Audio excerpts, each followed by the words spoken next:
Hey guys, tonight we are stomping straight into the single stupidest flex in military history, the French invasion of Russia in 1812, a campaign so catastrophically frostbitten. Even Napoleon's ego couldn't survive the frostbite. Imagine 500,000 men, dressed like runway models at a Parisian fur gala, marching into a country the size of the moon, just to chase some guy who keeps setting his own cities on fire.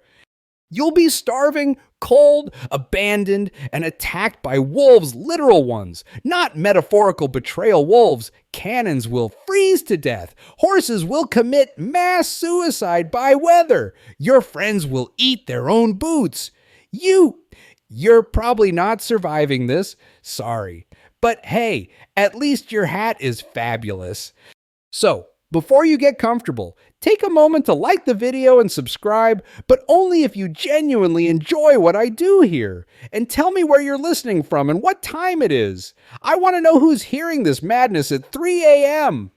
Now, dim the lights. Maybe turn on a fan for that soft background hum. And let's ease into tonight's journey together. You are standing inside a tent that smells like wet felt and royal arrogance. Napoleon Bonaparte is pacing like a caffeinated squirrel, dragging his fingers along a giant map of Europe. You're a low-ranking officer translation, cannon bait, with a uniform, and you've been summoned to witness destiny. Napoleon turns to the generals. "Gentlemen," he says, "swirling wine he hasn't earned today. Russia must be taught manners." Oh, that's it. That's the big speech. No logistics, no weather forecast, just vibes and vengeance.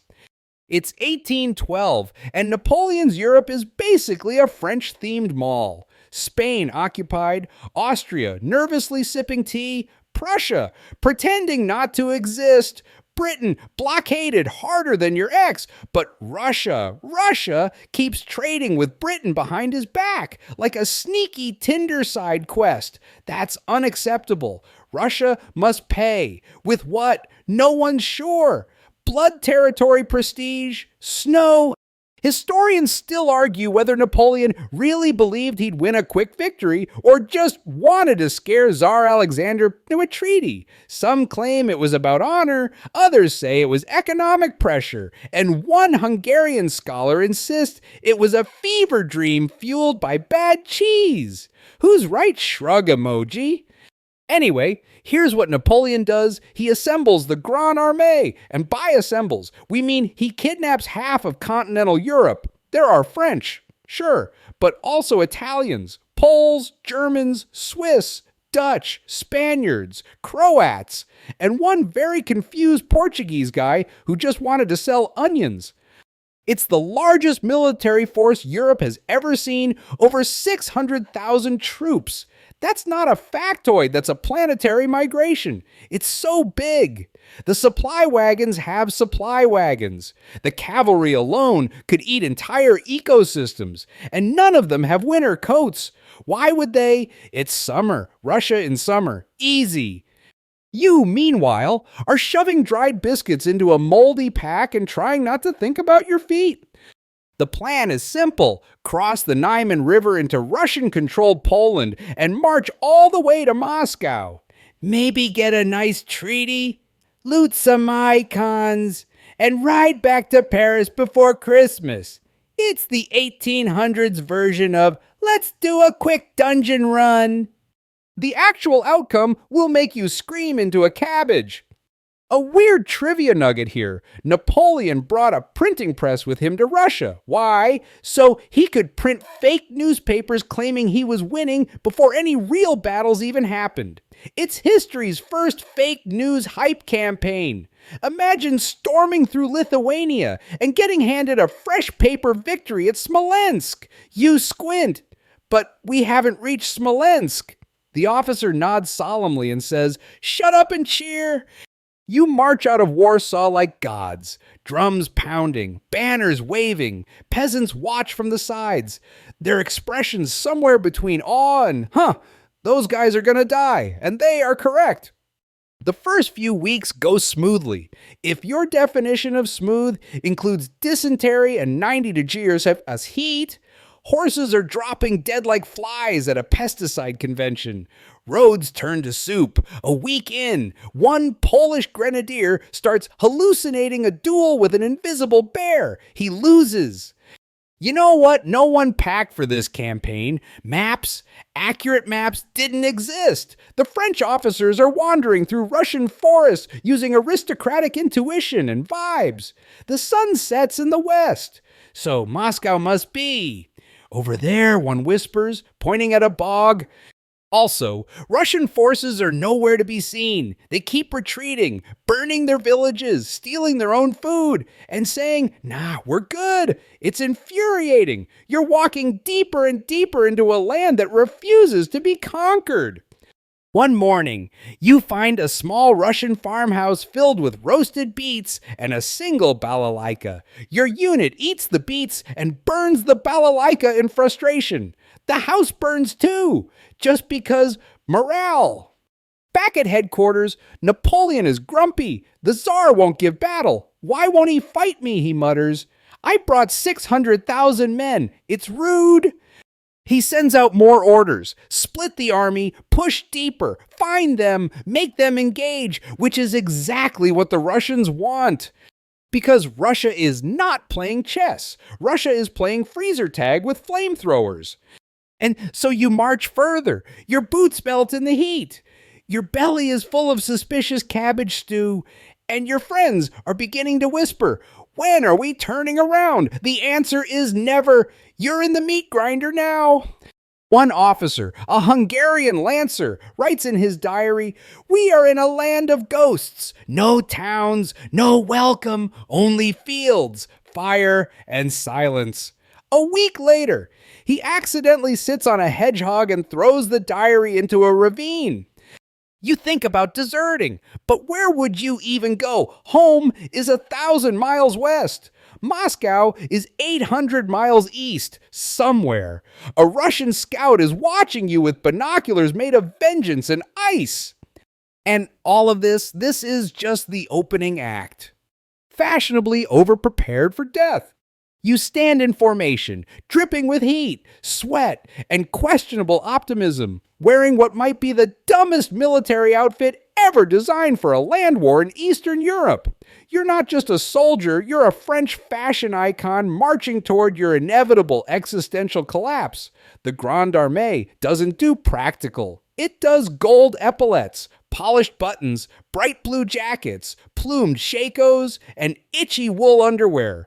The Russian sun is actively trying to murder you, and you're dressed like a peacock attending a funeral. Mon Dieu, someone mutters as they collapse into a ditch full of dying frogs. These boots were made for Paris, not hell. Let's be clear, this isn't an army prepared for a war of attrition. This is a floating costume party that just happens to have bayonets. You're marching through the wreckage of villages that smell like old cheese and scorched regret. The Russians have burned everything behind them farms, mills, grain silos, bakeries. That one tavern with the funny goat gone, it's called the scorched earth strategy. And it means you're now foraging for calories by licking tree bark and pretending horse glue is soup. Fun, verified fact. The Grande Armée included more than 150,000 draft animals, including horses, oxen, and mules, many of whom were better at finding food than the humans. But most of them died within the first few weeks from overwork, starvation, and anxiety-induced horse ennui. You miss your horse? He had more emotional intelligence than your lieutenant. And yes, dysentery is back, as it always is. Your camp is a symphony of retching noises and angry bowels. One man invents a trench latrine system and is promptly ignored. Poop on the go is the new army motto. Now, let's talk about the dumb math. You started this journey with over 600,000 troops within a few weeks, without fighting a single real battle. You're already down to around 450,000 tons. How?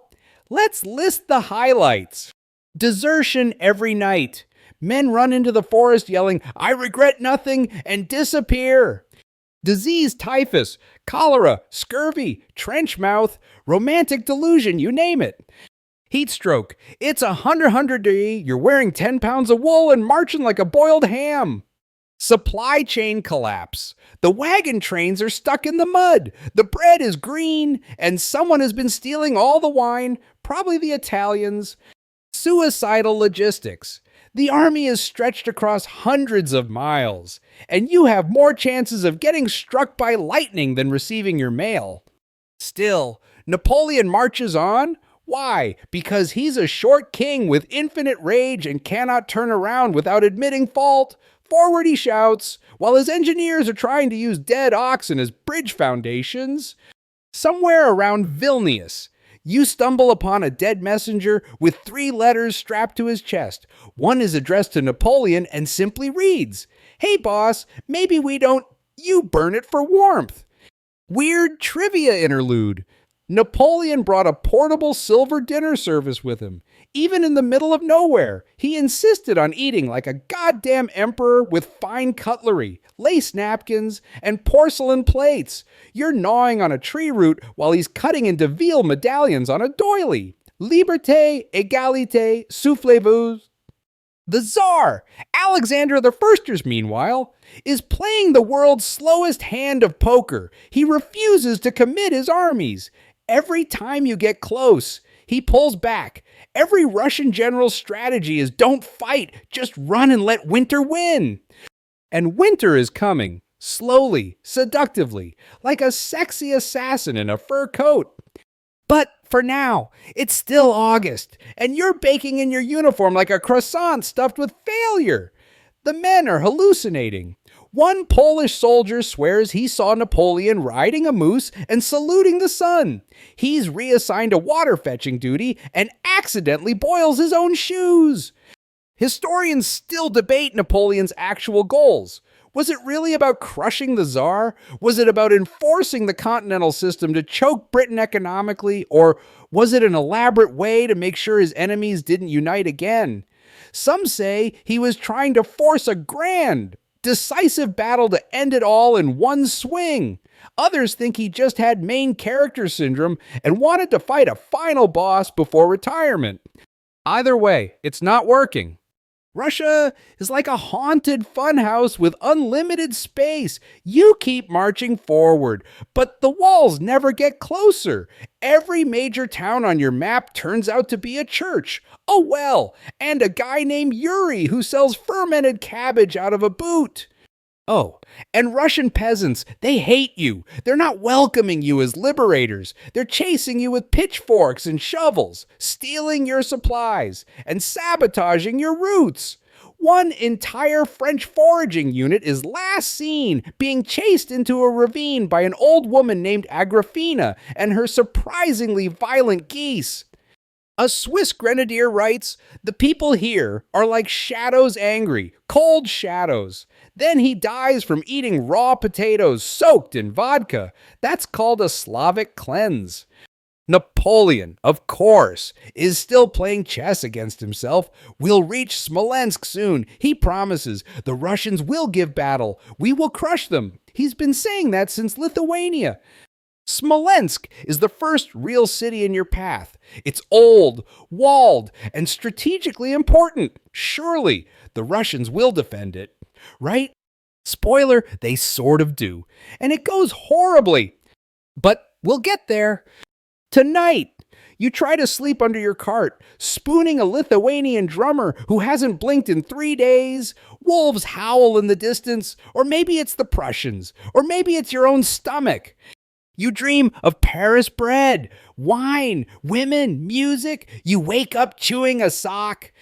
There are no letters from home. There is no God here. Only horses and fire and the long, long road to nowhere.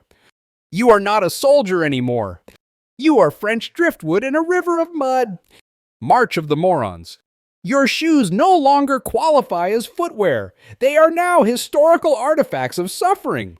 Loosely tied sacks of boiled leather clinging to your frostbitten feet out of sheer trauma bonding. Each step squelches like a wet sponge in a butcher shop. You are a soldier of the mighty Grande Armée, and you are marching directly into a meat grinder with incredible pageantry. The landscape endless, flat, muddy, brown.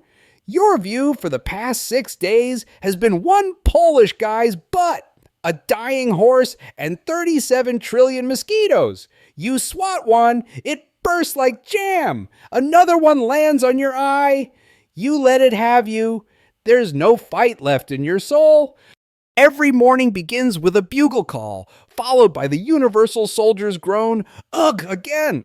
You're somewhere between Vilnius and Smolensk now. Still no major battle, still no czar, still no sign this campaign has any actual goal beyond walk until your legs fall off. The daily death toll continues: dysentery, heat stroke, starvation, wild boars, and 2 guys who stabbed each other in an argument over who gets to eat the saddle first. One Austrian hussar gets lost chasing a squirrel. His remains are found a week later in a tree, surrounded by nuts, absolutely at peace. A fun verified fact: Napoleon ordered his men to carry 12 days of rations. Spoiler, they last about 4. After that, it's live off the land, except the land has already been burned, poisoned, looted, or aggressively goose-defended by angry Russian peasants. One squad catches a cat, roasts it, and names it Marshal Meow. They carry its bones like a holy relic for the rest of the war. And then, suddenly, it rains non-stop, biblical, apocalyptic, like Zeus is having a breakdown. Rivers overflow, roads become swamps, cannons sink into the dirt like embarrassed hippos, wagons collapse, entire divisions spend days digging themselves out of puddles that now qualify as small lakes. You spend 12 hours trying to rescue a barrel of gunpowder from a bog before realizing it's a barrel of pickled cabbage. You eat it anyway. Your intestines scream. Weird Trivia Nugget 1. French general tried to bring a portable bathtub on the march, an actual iron tub strapped to a wagon.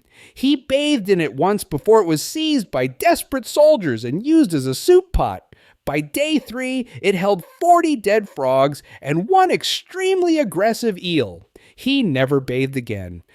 Morale has left the building. The Polish lancers are singing angry sea shanties despite being a land unit. The Dutch troops refuse to speak to anyone. The Swiss are building weird snowmen in the mud. You saw a Spanish dragoon just lie down in the road and declare, "Tell Napoleon I died with dignity." He didn't. He was trampled by geese. You finally stagger into a village outside Smolensk, or what's left of it. It's been torched again. One building remains a tiny chapel filled with soot, bones, and 1 miraculous bottle of vodka. Your unit shares it and immediately begins confessing sins, most of which involve livestock. Historians still argue about why Napoleon didn't just dig in and fortify the line, rebuild logistics, let the Russians come to you. But no, he pushes forward, always forward. One theory says he feared looking weak to his enemies. Another says he thought Russia's retreat was a bluff. A few believe he had a god complex. One German historian just calls him a tiny man with large hat syndrome. Smolensk finally appears on the horizon's stone walls, onion domes, the silhouette of a real city. You cheer weakly. It's the first sign of civilization in weeks. Napoleon rides ahead, scouts the Russian positions, and grins. They're standing and fighting. He says, "At last." This is a lie, but a beautiful one. The Russians do kind of defend Smolensk, mostly with long-range artillery and snipers hiding in chimneys. You spend 2 days crawling through ruined streets, dodging cannonballs, shouting French obscenities while tripping over burning furniture. One guy gets taken out by a collapsing church bell, another by a goat with a knife. Don't ask. By the 3rd day, the Russians blow the bridges and retreat again, burning everything as they go. Smolensk is now yours, in the same way a dumpster is yours if you climb inside and scream victory. You've lost 20,000 men for the privilege of occupying a pile of cinders. Napoleon sets up a throne in a former bakery and declares it a strategic success. You sit on a barrel of dead pigeons and wonder if socks are edible. Spoiler, they are. Once. That night, the city glows with fire and ash. Somewhere in the dark, you hear Cossacks laughing. And this is just the warm-up act. The real insanity hasn't started. Your commander tries to hold a morale-boosting speech. Men, he says, we've taken Smolensk. Silence. The Tsar will surely surrender now. More silence. One guy coughs blood. Another falls asleep with his eyes open. Then someone from the back yells, is Moscow next, or do we walk into the ocean and die? The commander blinks. Yes. And you march again. You are 400 miles from Moscow. You are 100,000 men lighter than when you started. You are half-starved, soaked, and muttering in 3 languages at once. But Napoleon says forward, and forward you go, and like a conga line of corpses in blue jackets, high-stepping toward the next disaster. Baptism by borscht and bayonets. So there you are, knees deep in soot, pigeon feathers clinging to your sweaty face, watching Napoleon throw a tantrum because Tsar Alexander still refuses to show up for a proper, gentlemanly slaughter. Smolensk is now just a memory and a collection of smoldering chimneys. You keep walking east. The sun hates you, the mud hates you, and worst of all, you hate you. Then word arrives Russians are making a stand. Your heart skips. Finally, a real battle. No more chasing shadows and burning potatoes. A chance to fight someone, maybe even win. You don't know anymore. You've forgotten what winning means. The Russian army under General Mikhail Kutuzov, a man with one working eye and negative patience, has decided to make a stand at a little village called Berezina, just outside Moscow. Historians still argue why. Some say it was to protect the holy city. Others say Kutuzov was forced by politics. One theory says he was simply tired of walking backwards. Whatever the reason, Berezina is about to become the bloodiest single-day battle of the entire Napoleonic Wars. You wake up to drums, the air smells like gunpowder and horse pee. There's fog, but it's not the romantic kind. It's the can't tell if that's your friend or a sentient cannon kind. You're ordered into formation. An officer rides by yelling, "Today we make history!" He falls off his horse mid-sentence and is carried away by a dog. Napoleon is here, perched on a ridge, arms crossed, looking pleased. He's brought 130,000 men and 500 guns. The Russians have about the same number, though they look angrier, hungrier, and somehow colder.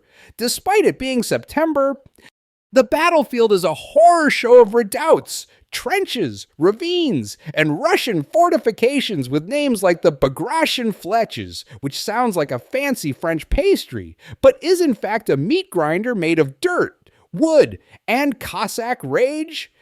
At dawn, the guns open up.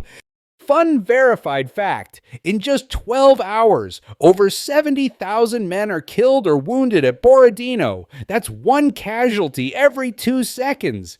You're standing in a battlefield where human life is literally evaporating in real time. You charge the Fletches, you fire, reload, scream, repeat. You stab a man, he stabs back. You both collapse and apologize mid-fall. At one point, you see a French drummer boy launch his drum at a Russian officer and knock him off his horse. The drummer is later promoted and then immediately shot by accident. Promotions are meaningless now. Weird trivia nugget. Some Russian soldiers at Berezina carried axes instead of muskets because they were militia and Russia was out of guns. That's right. You're facing lumberjack warlords and religious icons in wool socks. One of them yells Za Radinu and splits a French cuirassier in half like a soggy pumpkin. Every time your division takes ground, someone yells, "We've done it," and then gets bayoneted in the chest by a man screaming in Ukrainian. You push forward, take the Fletches, and the Russians take them back. Then you take them again. Then they're taken again. It's capture the flag with casualties in the tens of thousands. Mud is soaked in blood. The air tastes like iron and death. A cannonball lands near you and vaporizes a man named Henri who just yesterday traded you a sock full of beans. You mourn the beans more than Henri. Napoleon refuses to commit his elite imperial guard. Why, historians debate that too. Maybe he feared a trap. Maybe he thought the Russians would break soon. Maybe he was just tired. One theory claims he had a migraine and didn't feel like dealing with logistics. It's not impossible. The man drank vinegar for breakfast and thought caffeine was for cowards. By nightfall, the battlefield is a canvas of corpses. Neither side has truly won. The French hold the field, but the Russians aren't broken. They just sort of walk away, casual, like, okay, we've suffered enough today, back to Moscow. Napoleon calls it a victory. You call it, why is there a piece of someone's jawbone in my boot? You limp across the battlefield as the moans of the dying echo through the smoke. One soldier finds a Russian biscuit in a corpse's pocket. He eats it and cries for an hour. Not because of guilt, because it's the first thing he's eaten in 2 days that isn't squirrel or bark. And then, the worst part, no pursuit. The Russians retreat, and you just sit there in this horrible, scorched patch of earth. A literal graveyard with tents. You patch your wounds with wine-soaked rags. You trade your last spoon for a piece of bread someone sneezed on. Napoleon wanders the camp, whispering things like, "We broke their spirit, and they'll beg for peace now." No one corrects him. You're too tired to scream. That night, Kutuzov writes to the Tsar, "We lost the field, but we did not lose our soul." Meanwhile, you're writing in mud on a piece of bark, "Please send soup." The Grande Armée, though technically victorious, is bleeding internally, thousands dead, thousands more wounded. Supplies are shot, ammo is low. Medical care, a Polish barber with a saw and a prayer. And now the road to Moscow is open. But something's wrong. There's no celebration, no cheer, just silence. The kind of silence where wolves start getting bold. You sleep next to a cannon, curled up like a dog, watching the stars blink through black smoke. One of them looks like it's falling. You mutter, "Take me with you." No answer. Just the wind, and somewhere, a Cossack playing a flute that sounds like it's laughing. Moscow is canceled almost. You're not sure what's more terrifying, that you survived Berezina or that Napoleon thinks this is going well. After the battle, you limp forward with what's left of the Grande Armée. Think less military column and more zombie pilgrimage wearing very expensive hats. Horses look haunted. Men speak in monotones. One guy's been dragging a cannonball on a string like it's a pet rock. You don't ask. But then someone shouts Moscow. And suddenly, it's like a spell breaks. The city holy Moscow, jewel of the Russian Empire, where the czars dance and the priests chant and the vodka flows like divine soup is on the horizon. The golden domes glitter in the distance. You smell the possibility of warmth, shelter, bread, maybe a proper bath, maybe even letters from home. You imagine hugging someone without first checking if they're on fire. Napoleon rides ahead and declares, "At last I have captured the heart of Russia." He has not. What he's captured is an illusion. Because as your boots hit the cobbled edge of Moscow, something's wrong. There's no resistance, no army, no civilians. No one greets you, no one surrenders. Moscow is empty, like ghost town empty. You shout bonjour into the void. The echo mocks you in Cyrillic. Napoleon rides through Red Square expecting cheers. He gets pigeons. Your unit finds a bakery. It's been looted. A church looted. A merchant's house also looted. Even the chandeliers are gone. There are scratch marks on the floor where people dragged entire bathtubs out. And then, as night falls, it begins. Moscow starts to burn. Not metaphorically, literally. Fires erupt across the city, dozens, then hundreds. Entire districts go up like they were soaked in kerosene and spite. You try to organize a bucket brigade, but there aren't any buckets left. The city was evacuated days ago, except for a few Russian saboteurs who stayed behind with one job turned Moscow into hell. Fun verified fact, most historians believe the fires were set deliberately by order of Governor Fyodor Rostopchin, who told citizens to leave nothing behind when some refused. He ordered the jails opened, armed the criminals, and let chaos do the rest. The result, Moscow became the world's angriest bonfire. Napoleon stands in the Kremlin, watching his prize disintegrate. This, he says, was not part of the plan. No kidding. Weird trivia interlude. Napoleon wrote a letter to Tsar Alexander from burning Moscow that began with "Sir, my brother," and ended with the French equivalent of "Let's be cool." Yeah, the courier was never heard from again. Maybe he was vaporized by smoke. Or maybe he read the letter, laughed, and used it as toilet paper. So now you're in a burned, abandoned city, surrounded by looters, skeletons, and rats the size of puppies. You raid what's left barrels of pickled fish, stale jam, one suspicious bottle labeled simply, "Boom, someone finds a fur coat." You wrestle them for it like a pair of raccoons fighting over a hat. It snows that night, not a blizzard, just a gentle, evil dusting, a polite whisper from winter saying, "I'm coming." Napoleon sets up shop in the Kremlin and declares victory again. Russia is finished. He insists any day now, the Tsar will negotiate. You look at the horizon and see nothing but forests, snow, and regret. Days pass, then weeks. No answer from the Tsar. No food arrives. No peace offer. Just silence. Napoleon orders patrols to maintain discipline. Half come back drunk. The other half join the locals and disappear. Your unit now includes 3 Russian deserters, 2 Polish grandmothers, and a goat named Marechal de Fromage.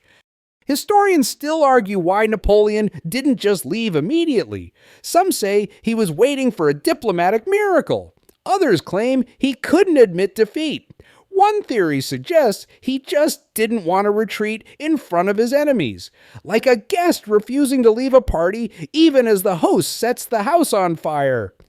Meanwhile, Moscow continues to collapse, disease spreads, drunken brawls erupt nightly, French soldiers reenact opera scenes for stolen bread. One man starts preaching to rats. You try to sleep in a ruined monastery, huddled between a drunk grenadier and a screaming violinist. You dream of home of lavender, cheese, and wine that doesn't smell like sadness. Then, one morning, Napoleon calls his generals. His face is pale. "We must leave," he says. There's a beat of silence. Then one general blurts out, "Now." It's October, the weather is turned, your supplies are gone, the army is weakened, cold, undersupplied, and you're about to retreat 600 miles through a landscape you just finished destroying. Good luck with that. You pack your things, which is mostly lice, some jam, and a fork. Someone eats a candle just to prove it's edible. You take one last look at Moscow. Then you march. And behind you, the city continues to burn, not just physically, but mythically, as if the land itself is saying, "You don't belong here." You are about to become a historical punchline. You are about to walk into the freezing, blood-soaked mouth of winter. And this time, Russia is very ready to fight. Scorched earth and fried ego. You've heard the phrase retreat with dignity. That is not what this is. This is a panic-fueled, frost-nibbled conga line of misery lurching westward across the smoldering graveyard that used to be the Russian countryside. Napoleon has officially said au revoir to Moscow, and now the Grande Armée, or whatever's left of it, is trying to beat winter by walking backward through a volcano it just set on fire. Napoleon says this is a strategic withdrawal. You say this is a forced death hike sponsored by poor choices and colder choices. And Russia is not done playing. General Kutuzov, that old one-eyed bag of salted patience, is shadowing your every move. He knows your army is bleeding from every orifice and surviving on snow and bitter memories. He doesn't need a grand battle anymore. He just needs to follow and poke you until you die of exhaustion, like a bear tormenting a very stupid squirrel. The scorched earth strategy continues, but now it's working both ways. Every village you once pillaged is now just charred wood and regrets. You burned everything on the way in, and now there's nothing left on the way out. You eat tree bark and boot leather like it's part of the meal plan. One guy roasts a belt buckle. He dies, but honestly, we respect the creativity. Fun verified fact. Napoleon's army had no functioning supply line by this point. The wagons were either stuck, burned, or stolen by peasants with torches. Soldiers resorted to living off the land, which, this late in the year, meant eating snow, dead horses, and sometimes each other. You stumble through a village called Mozaisk and find a single onion. Your entire unit cheers. The onion is now the platoon mascot. You name it, Captain Crunch. Someone tries to boil it in snow water. It explodes. You cry.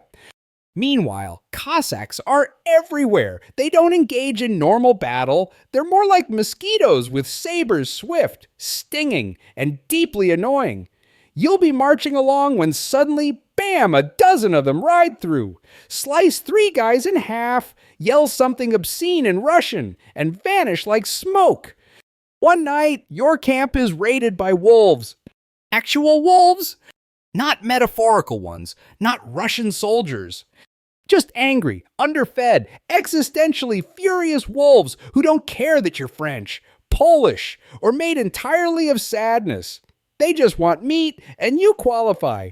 One drummer fights them off with his cymbals. The wolves retreat, probably out of confusion.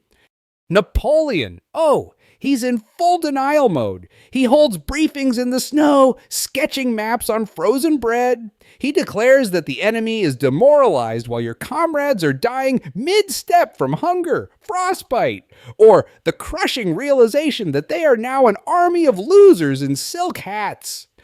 Weird trivia nugget. At this point, many soldiers began writing fake letters home, lying about their conditions. One Polish corporal wrote to his mother, "We dine with the emperor weekly. Moscow was splendid. The Tsar has surrendered." The letter was delivered by a guy who froze solid 2 miles later, still clutching the envelope like a frosty little postman of delusion. Then comes Maloyaroslavets. It's just a town, one road out of many, but it's key, the shortest path back to safety in the West. Napoleon wants it, so do the Russians. What follows is a brutal, one-day brawl where the town changes hands 8 times. Imagine tug of war, but with cannons and fire and entire buildings collapsing on people mid-sentence. At one point, your unit occupies a church, then the Russians shell it, then you shell it back. Then someone in your squad sets it on fire by accident while trying to cook turnips. By nightfall, everyone's dead or bleeding, and Napoleon stares at the place like it just slapped his mother. He doesn't take the road. He turns south, choosing a longer route that's equally scorched and infinitely more stupid. Historians still debate why. Some say he feared being cut off. Others believe he didn't trust his scouts. A few argue that Napoleon had a gut feeling. That gut, it was wrong. Very, very wrong. Because turning south means you walk into a wasteland so empty. Even the lice have packed up and moved. The nights are colder now. You sleep in what used to be a pigsty. You spoon a Bavarian with a bad cough and dream of roast duck. You wake up chewing hay. One night, a soldier next to you removes his boots and half his foot comes off. No one blinks. Another dies when his musket accidentally fires while he's trying to use it as a cane. Another dies choking on frozen soup. And all the while, the Russians stalk you, not close enough to fight, just close enough to make sure you never forget they're there. Like ghosts in the trees, like guilt in the cold. You reach Vyazma and get hit by another Russian attack. It's like watching a souffle collapse. Your rear guard is shredded, and the rest of you panic scramble through burning woods while shouting 6 languages and crying blood. You lose another 6,000 men just trying to walk away. You lose more from exposure. You lose more from hunger. You're losing faster than you can count, and you stop counting somewhere near Berezina. Still, Napoleon pretends everything's fine. He rides in a carriage with heated blankets and grilled pheasant, giving orders to officers who are mostly hallucinations at this point. And then you realize winter is here. Not in a poetic Game of Thrones way. No, in a you wake up frozen to the ground and a squirrel is gnawing your hat kind of way. One soldier whispers, Russia is not a country, it's a slow-motion execution. You believe him. You are 500 miles from safety. You are 100,000 regrets in human form, and your feet are starting to turn black. This is no longer a retreat. It's a funeral procession for the world's worst gamble. Occupy, sulk, repeat. Let's rewind just a little back to that glorious moment when you first marched into Moscow, expecting gold, glory, and goose pate, and instead you got ashes, rats, and a free case of existential despair. Because even though we've already fled the burning city, the trauma of occupying Moscow lingers in your bones like frozen soup in a tin pot. So before we keep limping through winter, let's pause for a moment and reflect on the few precious weeks you spent not dying, but definitely not thriving in the dead heart of Russia. Napoleon sets up his imperial HQ in the Kremlin, because of course he does. What better way to signal dominance than by squatting inside the Tsar's old office and demanding people admire your hat? He orders French flags flown from towers, instructs his aides to begin organizing a local government, and asks for opera performances on Thursdays. You are 700 miles from home and being told to attend a ballet in a war zone. You are not amused. Meanwhile, discipline breaks instantly. The Grande Armée starts looting like it's Black Friday, and the vodka is 99% off. Churches are stripped, noble houses ransacked, one unit steals an entire printing press, another steals a bearskin rug still attached to the bear. It's very dead, but somehow still terrifying. Your comrade Luke refuses to leave the house he commandeered. He's decorated it with tea cozies and calls it Le Chateau Misère. He throws a small dinner party using pewter looted from a bishop's wine cellar. Everyone gets food poisoning from a questionable stew that may have contained part of a saint. Fun verified fact during the occupation. A French soldier was caught stealing a priest's robe and wearing it while drunk. He then tried to marry a canon. Witnesses claim it was a touching ceremony. The canon did not object. Napoleon, still clinging to his delusions of grandeur, sends multiple letters to Tsar Alexander I expecting surrender terms. Let us discuss peace, he writes. As if the city isn't currently devouring itself, the Tsar does not respond. Not once, not even a key. Historians still debate whether Alexander was playing psychological warfare, biding time for winter to do its work, or simply ghosting Napoleon out of pure royal pettiness. Some say it was diplomacy. Others call it cold-blooded genius. Whatever the reason, the silence becomes deafening. And while Napoleon waits, Moscow rots.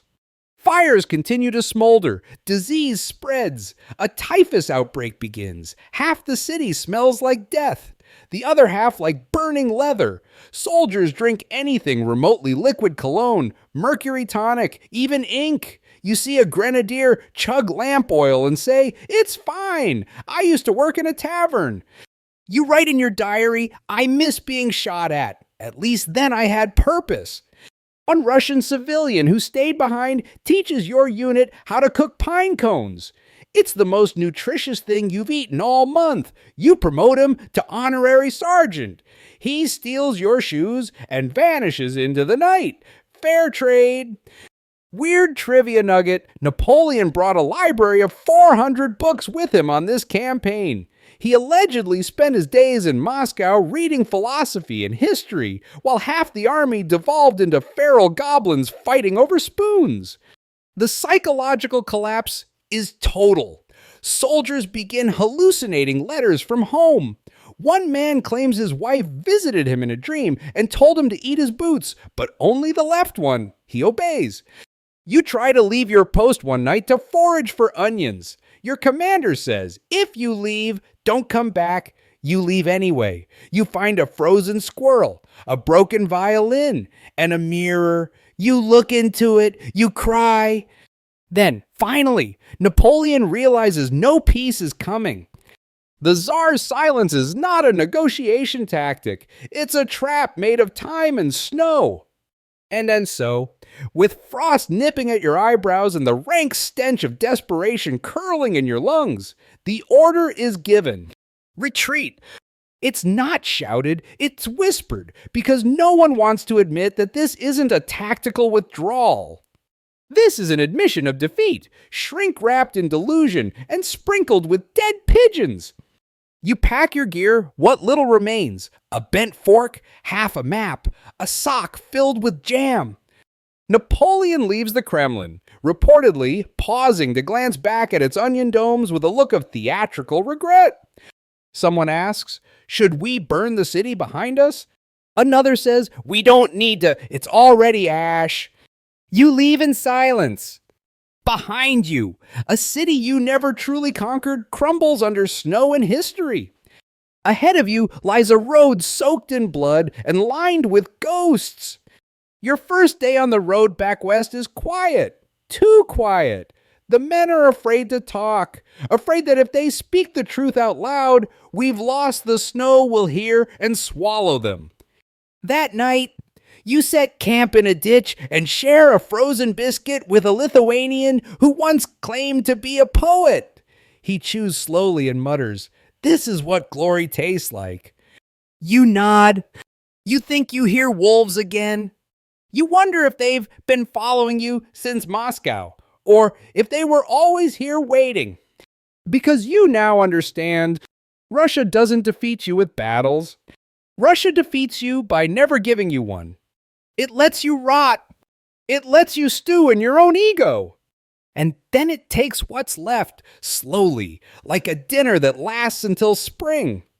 Meanwhile, in the Tsar's brain, while you and the rest of the Grand Armée are out here freezing your collective baguettes off in a hellish snow globe made of bad decisions, somewhere far away, in a gilded room heated by imperial smugness, Tsar Alexander Furs is sipping warm tea and playing mental chess with the corpse of Napoleon's dignity. He hasn't lifted a sword in weeks. He hasn't even written Napoleon back. No treaties, no replies, no LOL, just silence and distance. That's right, Russia is ghosting Napoleon on purpose. And it's working.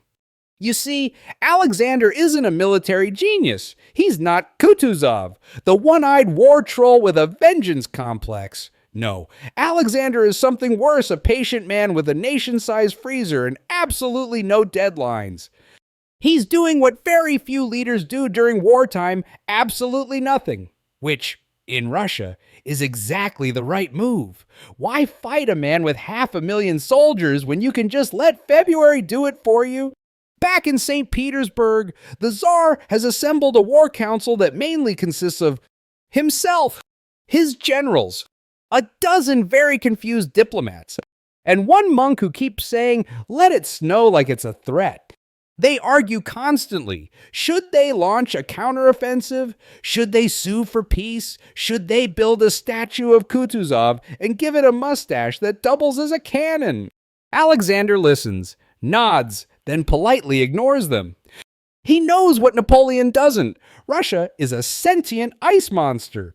If you can just stay out of its way and let it do its work, the invader will die without you having to fire another shot. Meanwhile, Napoleon is still trying to project strength. Every courier sent to the Tsar carries increasingly desperate messages. Let us be brothers. Let us negotiate with honor. Please respond before my army turns into soup. But Alexander doesn't respond. He's playing Tsar-level psychological warfare now. Every day he stays silent is another step toward Napoleon unraveling like a fancy French scarf caught in a bear trap. Fun, verified fact, Napoleon waited in Moscow for over a month for Alexander to reply. The longer he stayed, the worse the supply situation got, the longer the Russians waited. The colder it became, it was the longest. Dumbest stare down in military history. And yes, your army is not okay. You're retreating through a blizzard, wearing clothes designed for waltzing. The men who marched in with drums and bayonets are now a walking Renaissance painting of plague victims, wrapped in horse blankets and whispering to invisible pigeons. Some have gone completely silent. Others won't stop laughing. One guy only responds to the name Emperor Turnip. You pass through ruins where once proud towns stood. Nothing remains but smoke and teeth. Kutuzov's army stays just close enough to make sure you keep moving like a herder with a very big invisible stick. Weird trivia nugget. At this point, Napoleon's command structure was collapsing so hard. Orders were sometimes delivered by shouting down the line and hoping they didn't turn into folk songs by the 3rd Battalion. One command to regroup turned into a limerick about an exploding goat. So, while Napoleon rides in a velvet-lined sled muttering about destiny, and your officers keep quoting Caesar between coughing fits, Tsar Alexander stays quiet. Historians still debate whether his silence was strategic genius or sheer laziness wrapped in furs. One camp says he knew exactly what he was doing, letting winter grind Napoleon down. Another says Alexander was just procrastinating with world-ending consequences. Regardless, you feel the consequences in your frozen toes. Every step west is a gamble. Will you find food? Firewood? Will a Cossack materialize from behind a tree and yell boo with a saber? Nope. Today it's wolves again. And the wolves are weirdly organized. They seem to know where you're going. One of them wears a French boot. It growls in an accent. At night, you try to light a fire using what's left of your maps. You sit close to a Swiss artilleryman who's chewing on a rosary. He tells you, "The Tsar must be a demon. No man would wait this long." You nod, teeth chattering. A voice behind you mutters, "Maybe he already won. Maybe this is his victory." Someone farts. No one blames them. You all just sit in the steam. By the time you reach Vyazma, the rearguard is shredded again by Russian cavalry. It's not even a full battle, more like an organized mugging with bonus cannons. You lose more men, more supplies, and more boots. At this point, half your unit is wrapped in curtains and holy relics just to keep the wind out. And while you bleed, the Tsar remains a rumor, like a fairy tale character, like Santa Claus if he specialized in starvation and ghost armies. But here's the kicker. Napoleon still thinks he can win. He's writing letters to Paris saying things like, "The enemy has suffered terribly. Our retreat is orderly. Morale remains strong." Meanwhile, a guy behind you just exploded trying to light a frozen sausage. One night, someone gets a fire going and roasts a rat. It's shared by 8 men. You get the tale. You think of Alexander, warm in his palace, nodding gently as the snow falls. You hate him. You envy him. You suspect he's reading this chapter right now, sipping brandy and whispering, "Da." The wolves howl again. And somewhere, under the moon, the Tsar smiles. Cold feet, colder hearts. You wake up and can't feel your toes. That's not a metaphor. Your actual physical toes are missing from your list of things you can currently sense. You wiggle them. Nothing. You try to take off your boot, but it's frozen to your foot when you finally pry it off with a bayonet and a Bavarian's prayer. The foot inside looks like it was left in a haunted freezer for several centuries. You do not scream, you just stare. Welcome to the Russian winter. This is the real villain of the war. Not Kutuzov, not Alexander, not Cossack cavalry or starvation. This is 30 degrees C's of straight up historical vengeance. And you're not fighting it. You're auditioning to be its next frozen statue. You're somewhere between Vyazma and Orsha now. You think maps no longer matter. Roads are gone. Landmarks are burned. The compass froze. Time itself has turned into a suggestion. The only direction that exists is away from death. And you're failing at even that. Every day is the same. Wake up with a crust of ice on your eyelashes. Realize someone in your group didn't wake up at all. Peel off a hunk of frozen horse meat. Try not to die. And still you march.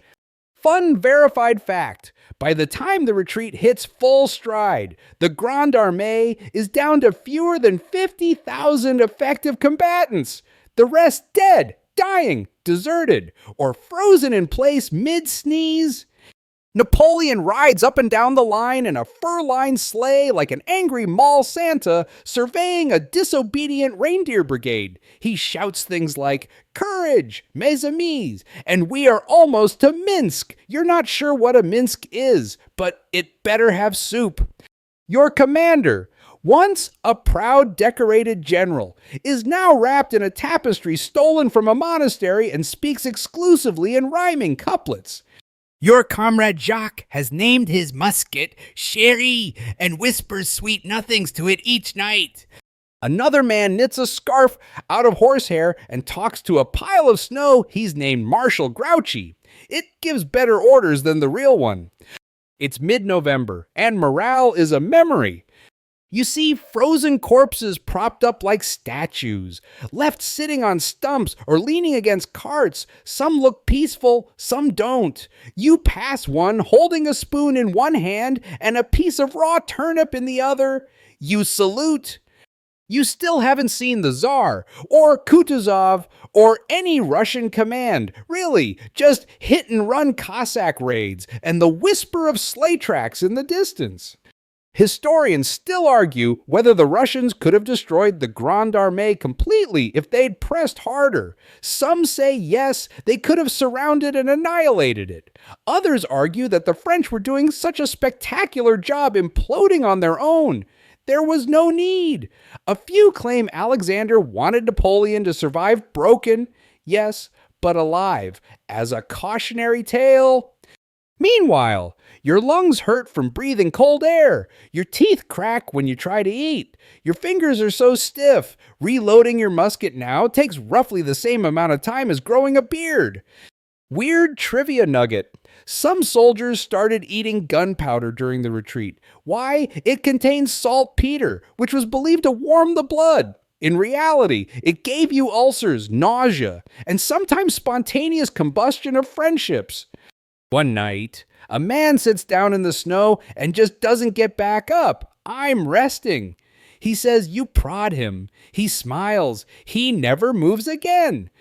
Later, you stop to cook a rat over a fire made from a smashed violin and some prayer books. You're joined by a half-frozen Lithuanian dragoon who tells you, "I used to be a banker." You both laugh for a full minute, then cry.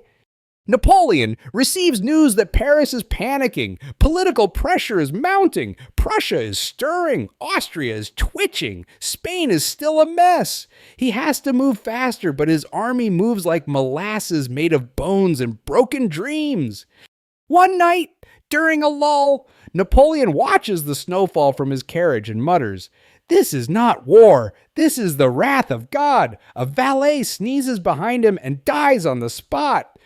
You cross the Dnieper River barely. The ice is thin, the men thinner. You lose a dozen trying to haul a cannon across. The cannon sinks, the men follow. One pops back up like a cork and is never seen again. The worst part, you're still being followed. Russian scouts are like phantoms. They never engage in force, but you find their footprints every morning. Their bonfires in the distance, once. You find a severed French ear nailed to a tree with a note, "Go home." You think about obeying, but where is home now? The path back is a trail of corpses. The future is white, frozen, and full of wolves. Then come the mass desertions. Hundreds of men simply vanish into the woods. Some try to live with the locals. Some die trying. Others just walk into the forest and never come back. Napoleon tries to regroup. He's down to a few thousand loyal men. He writes letters back to Paris promising reinforcements, victory, and glory. You write letters to your dead uncle because he's the only one you think might understand. Another storm hits. This one is worse than before. You huddle in a ditch with your last 3 squad mates, wrapped in rags, spooning for warmth. Someone farts. It steams. You call it the fire of friendship. You sleep briefly. You wake up to find one man didn't. You are no longer in a war. You are in a purge. A test of willpower against a continent that has decided you don't belong. Napoleon tells the men, "Hold on, spring is coming." You whisper, "We won't make it till Thursday." And still you march? Because what else is there? One bridge, infinite dumb. You finally reach the Berezina River, and it looks like God himself forgot to draw the bridge. You stand on one side of the wide, icy riverbank, squinting at the other side like it owes you money. Behind you, Russians, Cossacks, frostbite, screaming. In front of you, churning, freezing water filled with jagged ice and regret. This is not a river. It is an existential quiz written in Siberian ink. Napoleon gallops up behind you, surveys the scene, and declares, "We'll cross here." You blink, where? He points at literally nothing. You resist the urge to scream into the snow. Because here's the situation. The Berezina is about 100 yards across. There are no functioning bridges. You have tens of thousands of starving, freezing troops. The Russians are closing in from the north, south, and rear. You are, in technical terms, screwed. But Napoleon, stubborn emperor of disaster, refuses to die humbly, so he turns to what's left of his engineers, who look like they've been cooked halfway through and then frozen mid-scream, and says, "Build me a bridge."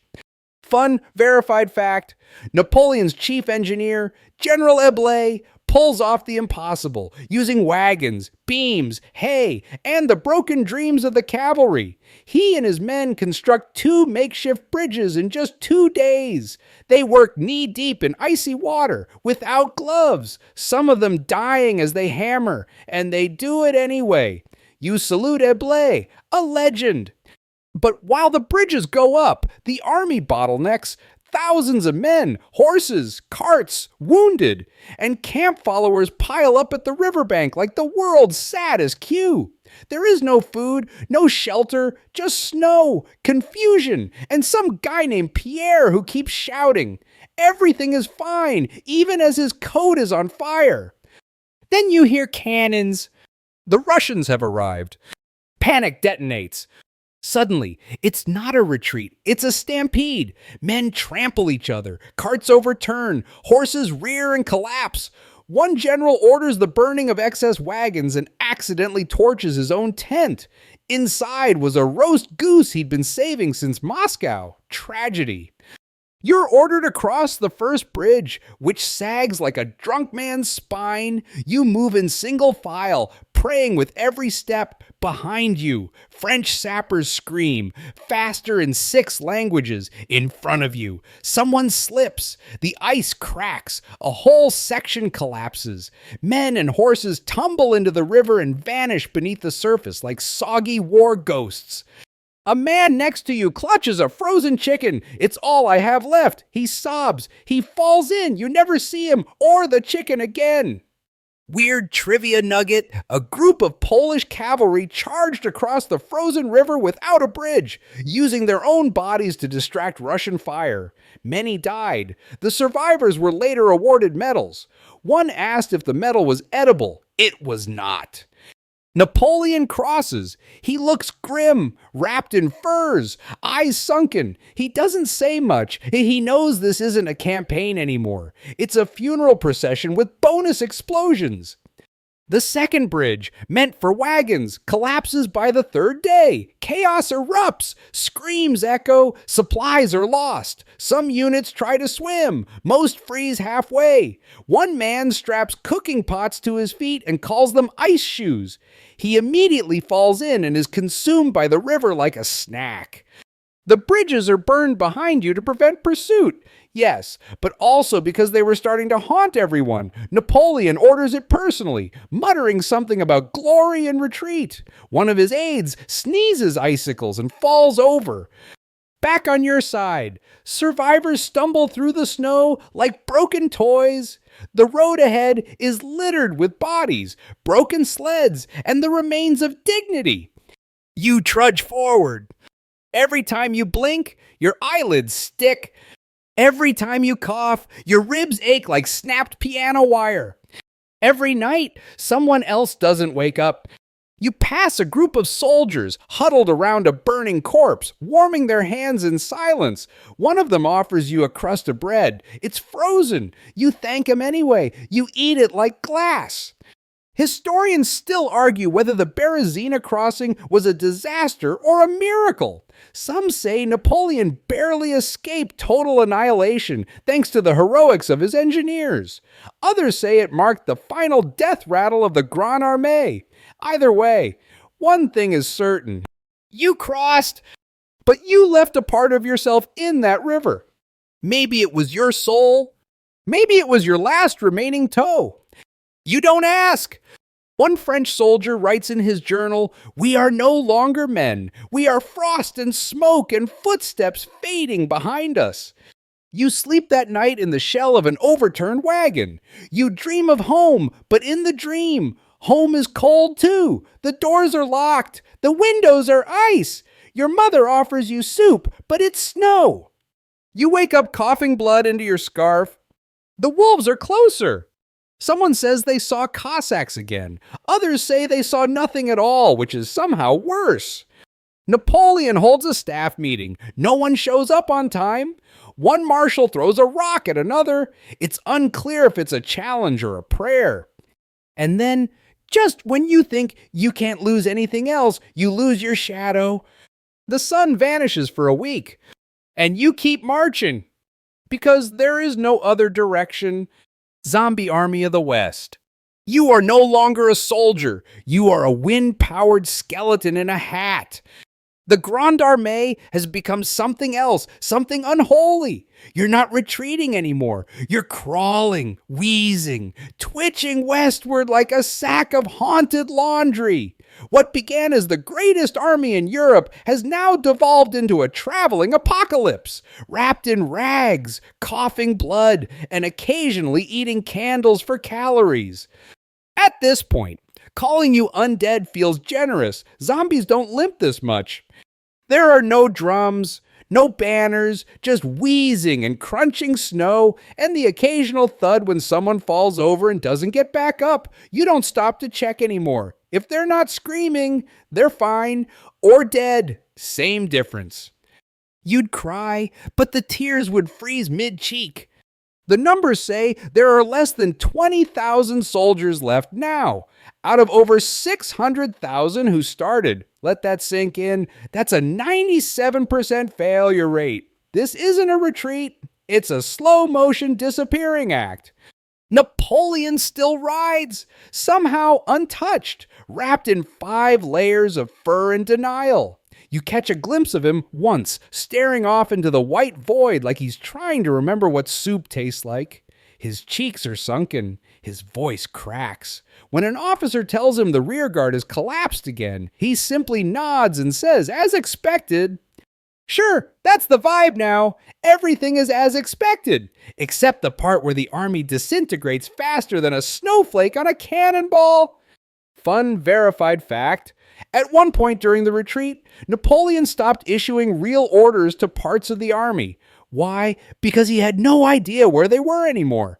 That's right, entire divisions were just somewhere in the blizzard, surviving on boiled leather and cursed potatoes. You march all day through sleet and wind. Your legs no longer function, so much as lurch and drag. One man uses a broomstick as a crutch. Another sews 2 dead squirrels together into mittens. One guy whispers to a frozen baguette for comfort. You're not judging. You pass the remains of a regimental band, still clutching frozen trumpets. No sound comes out, just frost. One drummer tries a beat. His drumstick snaps. He doesn't react. Weird trivia nugget. Some starving soldiers tried to eat their cartridge pouches made of treated leather. Unfortunately, they were treated with turpentine and lamp oil. The taste explosively bad. One grenadier reportedly said, "I'd rather eat the musket." As you trudge across Lithuania, villagers stare from afar, horrified. You are no longer men to them. You are bad omens, shambling ghosts in boots too big and coats too wet. A farmer offers you a radish. You eat it without blinking. He weeps. At one village, a dog barks. Half your unit panics. One man throws a rock. Another faints. It was just a dog, but now everything sounds like death. You try to sleep, but the cold doesn't let you. So you sit in the snow, eyes open, mouth twitching, listening to the wind say your name wrong. Somewhere behind you, cannon fire echoes. The Russians are still coming, always just out of reach, like debt or guilt. You begin to hallucinate. You see Paris in the distance, a bakery, a woman, a fair. You walk toward it. It's a frozen log and a dead pigeon. Still worth it. Napoleon calls another staff meeting. He arrives. No one else does. One marshal reportedly tried to attend, but forgot where attend was. Another got eaten by wolves. A third was last seen arguing with his own reflection in a puddle. Napoleon sighs. "We are regrouping," he says to the empty air. Historians still argue how Napoleon managed to maintain any control at this point. Some say it was sheer force of personality. Others say it was because there was nothing left to rebel with. You can't mutiny when you're held together by scarf fibers and spite. A general proposes splitting into smaller groups to move faster. Napoleon says, "No, we stay unified." You stay unified. In pain, in hunger, in soul-level defeat. Another blizzard hits. This one laughs at your previous blizzards. It strips your skin off in layers. You dig a trench in the snow, bury yourself in it, and pray to whatever god still accepts prayers from popsicles. The next morning, your friend Gene is frozen to the side of a wagon. You chip him loose, he doesn't notice. You pass corpses wearing medals, former generals, former heroes, now just crunchy statues in the white. You stop marking the days. Every hour is a year. Every step is a battle. You'd count how many are left alive. But numbers are too cold now. Then, somewhere near the Niemen River, you hear it. France! A whisper, a rumor, a word passed from lips to frostbitten ears. France. Not soup, not safety, but home. You drag your feet faster. The river appears gray, cracked, half frozen, the far bank French-held territory. You cry, just a little. You cross. You don't cheer, you don't speak. You just fall down on the dirt and let the frost bleed out of your bones. You have survived. Not the war, that's not over. You've survived the campaign. Barely. Napoleon gathers what's left of you. He says something about rebuilding, honor, vengeance. You're not listening. You're looking at your fingers, counting how many you still have. 8. Not bad.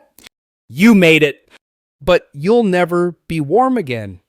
Siberian summer vibes. What do you get when you mix starvation, sub-zero temperatures, and violent Slavic hospitality? That's right, Siberian summer, the latest sensation sweeping what's left of the Grande Armée. You've crossed the Niemen River. Technically, that means you're out of Russia. Technically, that means you survived. Technically, you should be celebrating. But you can't, because surviving is not the same as living. You are now a haunted scarecrow in a coat made of disease and anxiety. You haven't had a full meal in a month. Your teeth hurt when you smile, which is great because you haven't done that since the onion incident. What's the onion incident? You don't talk about the onion incident. You're staggering through Poland, which used to be your ally, but now stares at you like you're a drunk ex who showed up at 3 a.m. asking to borrow firewood and dignity. Villagers hide, dogs growl, even the cows look at you sideways. You used to be glorious. Now you are the traveling musical of the miserables, minus the music and plus the frostbite. Napoleon's rearguard now consists of 14 men and a goat with battle trauma. You are one of those 14 men. You suspect the goat is the ranking officer. Fun, verified fact. After crossing the Berezina, many units of the French army broke apart entirely. No ranks, no formations. Just bands of wandering survivors, scavenging and sometimes turning on each other. Order was not so much collapsed as yeeted into a ravine. Cossacks continue their harassment. They appear like winter ghosts, screaming Slavic obscenities and slicing at the stragglers. You hide in a ditch under a stolen tapestry and pray they mistake you for a decorative cabbage. They do not. You run again. You try to remember how many times you've run since Moscow. You lose count after 27. Running is your only remaining skill, followed closely by boiling shoe leather and talking to trees. Weird trivia nugget. Some soldiers started using pages from Napoleon's own printed proclamations as insulation in their boots. That's right, his words kept your ankles warm, which is about all they were good for at this point. Napoleon holds a quick war council in a barn that smells like dead bees and horse sadness. His officers argue over whether to march, rest, or simply lie down and accept becoming folklore. Napoleon says, "We press on to Vilnius." You would protest, but your vocal cords are currently on strike. So on you go, dragging your feet across frozen roads, past skeletal forests and burned villages. One house still has its chimney standing. You cry when you see it, not because it's warm, because it reminds you of croissants. Vilnius is close, you're told. You cling to that, like a hallucinated lover. On the way, you stumble upon what remains of the Imperial Guard. These were once the finest, proudest troops in Europe. Now they look like extras from a horror film set in a snow globe. They're wrapped in blankets, dragging sleds made of coffin wood, and mumbling Latin phrases that sound cursed. One of them hands you a turnip and says, "Guard it well." You nod. 10 minutes later, you eat it raw, no regrets. You finally reach Vilnius, the former supply base, and you find, absolutely nothing. It's been looted, burned. The locals took everything worth eating, wearing, or burning. One warehouse contains a single barrel of pickled herring and a dead cat. You sit next to the barrel. You contemplate the cat. You eat the herring. It tastes like defeat and salt. Napoleon enters the city like a ghost wrapped in velvet. He makes his way to the old governor's residence and collapses into a chair. Someone offers him tea. He throws the cup at a wall and says, "I'll have coffee." Meanwhile, the streets are filled with what's left of your army. Bodies litter the snow. Some move, most don't. The air smells like blood and spoiled hope. It is the lowest point in your entire journey. And that's saying something. Scene. Because then Napoleon leaves. Yes, he dips. He looks around, realizes he needs to save the empire, and secretly rides off toward Paris with a small escort, abandoning what's left of the Grande Armée to the wolves, the snow, and whatever metaphysical force has been trying to kill you since June. Historians still debate this move. Some say it was necessary he had to restore political order in France. They argue. Others say it was cowardice, pure and simple. One German historian just wrote LOL in the footnotes and moved on. But you just stare into the snow because now you're alone. The goat is in charge now. You make camp that night under a collapsed cart. A Prussian survivor hums a lullaby. A Polish lancer offers you a boiled clove of garlic. You weep with gratitude. No one talks about tomorrow. You don't dare! Tomorrow means walking again. Tomorrow means more wolves. Tomorrow means remembering you used to be a soldier. But tonight, you huddle in the snow, wrapped in frost, burned from the inside out, dreaming of sunshine that never arrives. Napoleon pieces out. You find out he's gone from a sergeant wrapped in a curtain and chewing on a clump of fur. Napoleon's left, he says casually, like he's announcing that dinner's ready. He snuck out 2 nights ago. You freeze mid-bite. Of snow, you were eating snow. Gone. The emperor has abandoned the building. Not officially, not with fanfare, no horse rearing, no trumpets, no final Vive la France, just a low-profile exit stage left, galloping toward Paris under cover of night like a raccoon fleeing the scene of a knocked-over trash can. You blink, you wait for someone to say it's a joke. They don't. You're too cold to feel betrayal, but the absence settles like frostbite in the chest. Napoleon was the last fire left. Even when your coat froze to your chest, at least the emperor was still out there shouting about destiny. But now he's gone. And you are still here in Vilnius, where everything stinks of death, pickled despair, and horse urine. Napoleon's excuse: the empire must be preserved. Fun verified fact, Napoleon did need to return to Paris. Politically, the empire was on shaky legs. Rumors were flying. Coalitions were stirring. He feared a coup, or worse, a democracy. He traveled incognito as Colonel Rostam, riding with a handful of guards through the snow like a short, grumpy secret agent. But for the rest of the army, it feels like desertion. Command falls to Marshal Murat, a man known mostly for his excellent hair, beautiful mustaches, and terrible leadership. He tries to reorganize the shattered remnants of the army. He tries to inspire. Brothers, he shouts, the worst is behind us. As he says this, an entire building collapses under snow behind him. Even the structures are done with this campaign. The men stare blankly. Someone coughs up part of a tooth. Someone else eats a frozen glove. From here on out, things devolve from zombie army to wandering, semi-conscious herd of survival chimeras. You travel west in scattered bands, trying to find food, shelter, or literally any sign that civilization still exists. Instead, you find Cossacks. So many Cossacks. They pop out from behind trees, under snowdrifts, inside barns. One man swears a Cossack leapt out of a loaf of bread. You don't argue. You try to fight back. You fail. You don't have the strength to reload. You barely have the strength to point and wheeze. There. Weird trivia nugget.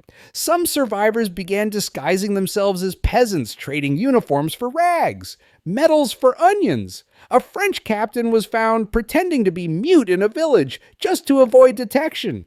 He was almost adopted by a local family before sneezing in French and being immediately stabbed. You sleep in barns, in frozen carts, in a hollow tree once. You curl up next to a Swiss grenadier who smells like vinegar and sings lullabies about cheese. You think he's hallucinating. He insists the cheese is real. The group that was once the Grande Armée begins to splinter. Officers wander off. Regiments vanish. Crows follow you like debt collectors. Wolves form literal patrols and pick off the sick. One drags away a drummer boy. You call him brave. The wolf, not the boy.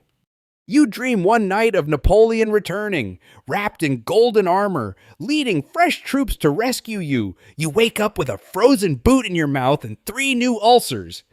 Every road west looks the same white. Dead trees, abandoned carts, a frozen mule, another white road, repeat, loop, purgatory with hats. Somewhere near Kovno, your group is ambushed by Russian partisans. They're not even soldiers, just very angry villagers with pointy things. You manage to flee, but lose your coat and a tooth. You walk 3 more days in silence. Then one of the men snaps. He stands up mid-march, throws down his musket, and shouts, "I'm done. I'm becoming a Latvian." And he walks into the forest. No one stops him. You respect it. You whisper, "Good luck, brother," and keep walking. The next day, you find a road sign, Kingdom of Prussia, 15 kilometers. You stare at it like it's a relic from another universe. 15 kilometers. That's nothing. That's everything. You push forward, snow crunching, lips cracking, one boot half falling off. You use your bayonet as a cane. You pass bodies frozen in seated positions, as if they just decided, nope. Then, finally, Prussia. You cross the border. A checkpoint, a guard, a real living man in a uniform who does not look like a corpse. He waves you through, silently. You don't even look back. Later that night, in a barn filled with refugees, you hear someone whisper, "We're safe." You believe them. Almost. Because even though you made it out of Russia, you left most of yourself behind. Along with your friends, your dignity. Your second favorite boot. Napoleon reaches Paris before the end of December. He gives a speech. He says the following: "The army has performed prodigies of valor. The losses were heavy, but temporary. Soon, France will rise again." No one corrects him. Not publicly, but behind the walls. They whisper, "He lost everything." So did you. Mutiny on ice. You are alive, technically. Your heartbeat works, sort of. Your feet exist only in theory. Your coat is a curtain. Your closest friend is a Polish rifleman who now believes he is Napoleon's reincarnated horse. And yet against all odds. And medical advice, you've crossed into Prussia. But don't pop the champagne just yet. You are not safe. You are a biological reminder that the French Empire is crumbling faster than a stale croissant. And now, with Napoleon gone, the command structure of the Grande Armée, what's left of it, isn't just fractured. It's feral. You are no longer part of an army. You are part of a chaotic migratory crime blob, staggering across the Prussian countryside, stealing whatever isn't nailed down, and occasionally setting things on fire just to prove you still exist. Fun, verified fact. In January 1813, Marshal Murat, Napoleon's replacement and hair model-in-chief, straight up abandoned the army too, left for Naples, didn't even leave a note. This was technically the second ghosting event in the same campaign. You'd be mad if you weren't already hollow. Command passes to Prince Eugène de Beauharnais. Napoleon's stepson, who is 31 years old, emotionally tired, and now somehow the parent of the saddest middle school field trip in history. You're stationed in Königsberg for a few days. Stationed is a strong word. Sheltering inside someone else's barn while farting icicles is more accurate. Locals treat you like you're radioactive. You're lice-infested, frostbitten, probably hallucinating, and occasionally whisper things like, "Turnips are watching me." You don't blame them. You'd shun you too. Soon after, the situation mutates. Soldiers begin forming little bands of survivors' cliques. Really, some national, some just whoever still has working teeth. They elect leaders, find weapons, and start robbing everyone. Peasants, villages, other soldiers. They are no longer an army. They are gangs. You join one because the alternative is starvation. And at least these guys have boots with matching laces. Your band consists of a German sapper with an axe he calls Marie, a Polish lancer who sings folk songs about potatoes, a Spanish corporal with 3 knives and no pants. Your name is now Capitaine de la Boue, Captain of Mud. You did not choose this name, it chose you. You roam the Prussian interior, trying to find food, shelter, and meaning. Instead, you find more snow. And word spreads fast, Prussia is switching sides. Yes, that Prussia, your recent frenemy. They're cutting ties with France, joining the coalition, opening their arms to Austria, Russia, and Britain. You're not just a loser anymore. You're an invader. So guess what happens next?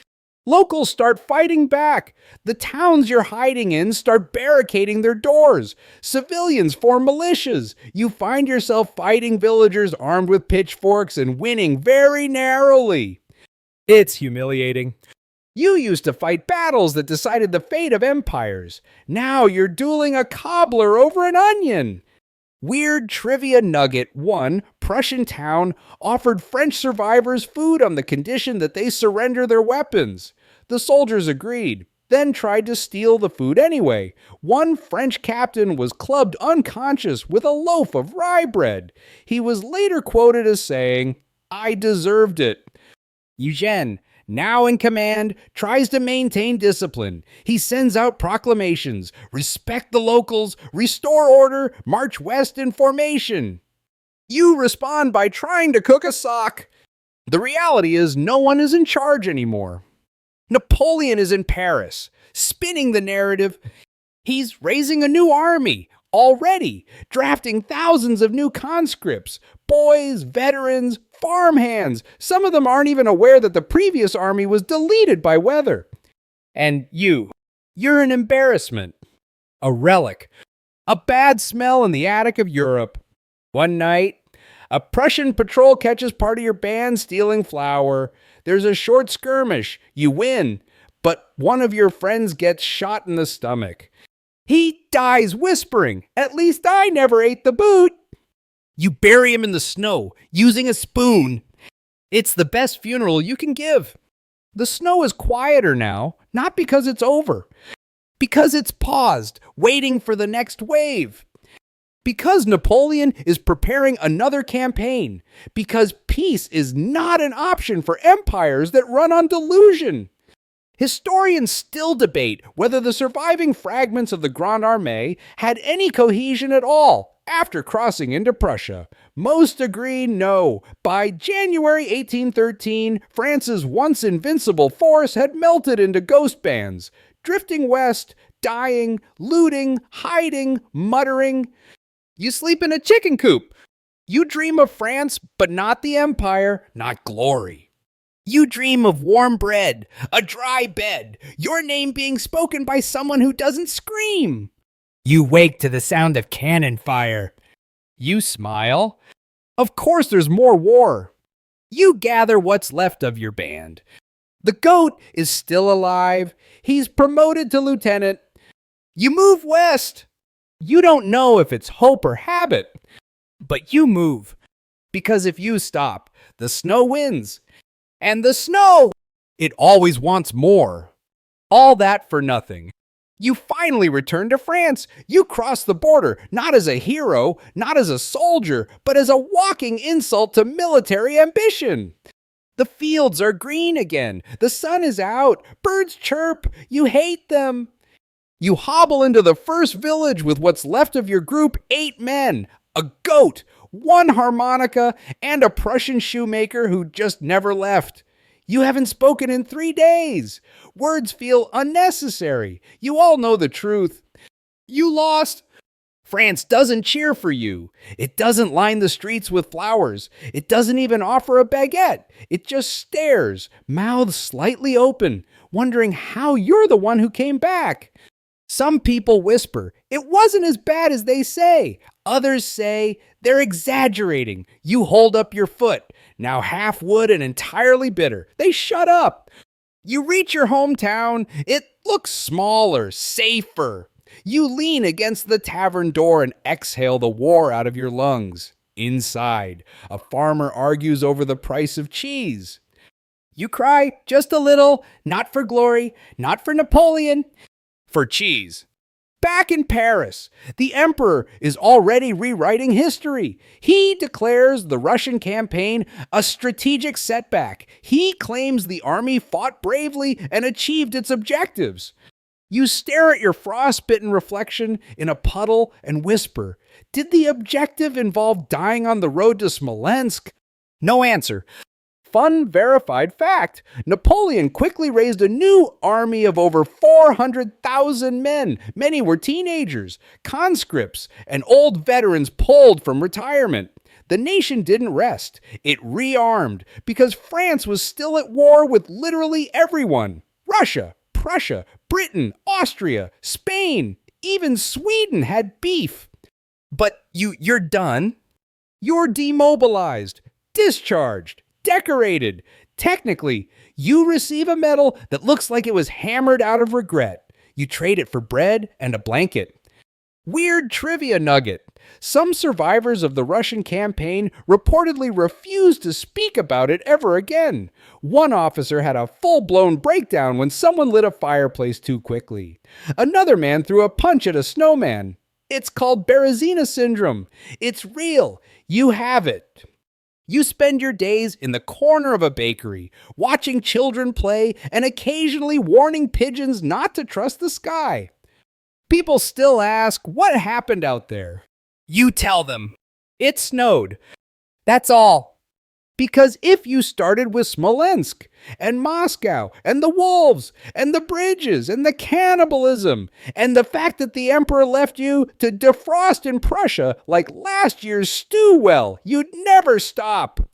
Historians still argue whether Napoleon's failure in Russia marked the beginning of the end. Some say yes, the death of the Grande Armée shattered his aura of invincibility. Others argue it was the coalition that finished him later, with bayonets and politics and Waterloo. But you know the truth. He lost the moment he crossed the Niemen. He lost when he mistook space for silence and winter for mercy. And you survived it. Not with medals, not with honor, with luck, with filth, with frost in your lungs and someone else's coat around your shoulders. You survived it with just enough soul left to know you'll never be warm again. But at least you're home. And the next time someone says we should invade Russia, you will lean forward, stare them dead in the eyes, and say, you first. Shh, you made it. You can let go of the bayonet now. No more frozen boots. No more wolves. No more drum beats echoing in the snow. The fire's lit. The door's closed. You're safe. They can't follow you here. Not the cold, not the ghosts, not even the emperor. You've walked all the way from the banks of the Niemen, through scorched villages and burning cities, past the groans of men who never got to go home. You've seen pride freeze, empires bleed, and the ground itself reject your every step. And still you're here. The march is over. The cannons have stopped. There's no more map to follow. Just rest. Lie back. Let your breathing slow. Let the snow melt from your thoughts. No more running, no more screaming. Even the nightmares are tired now. Even they need sleep. Tomorrow will come, and the world will still be spinning. But tonight belongs to you. And the silence, that's not emptiness, that's peace. Sleep now, soldier. You've earned it.